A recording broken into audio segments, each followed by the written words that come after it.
Hi സുഹൃത്തുക്കളെ, 3 മാങ്ങ ഒരു കഷ്ണങ്ങളാക്കി 6 വറ്റൽമുളക് ചുട്ട് പൊടിച്ച് വെളുത്തുള്ളി ചതച്ചതും മുളക് പൊടിയും ഉപ്പും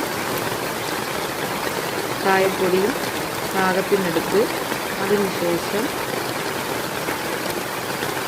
ചട്ടി അടുപ്പത്ത് വെച്ച് ചട്ടി ഒന്ന് ചൂടായതിനു ശേഷം നല്ലെണ്ണ ഒഴിച്ചു നല്ലെണ്ണ പാകത്തിന് ഒഴിച്ച് കൊടുത്തതിന് ശേഷം ഈ നല്ലെണ്ണയിൽ കറിവേപ്പിലയും കടുകും ഇട്ട് കടുകൊന്ന് പൊട്ടിയതിന് ശേഷം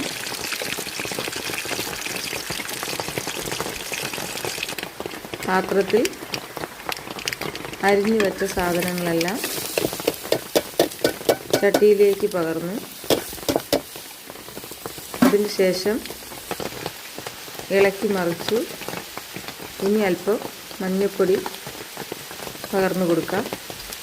അതിന് ശേഷം ഒന്നുകൂടെ ഒന്ന് ഇളക്കി മറിച്ച് വയ്ക്കാം. ഒരു 2 മിനിറ്റ് അങ്ങനെ ഇരിക്കട്ടെ.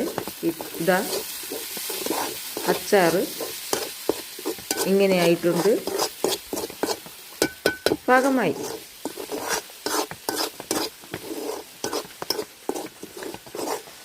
നല്ല ടേസ്റ്റാണ്. അച്ചാർ റെഡി. അടിപൊളിയല്ലേ? Okay, thank you.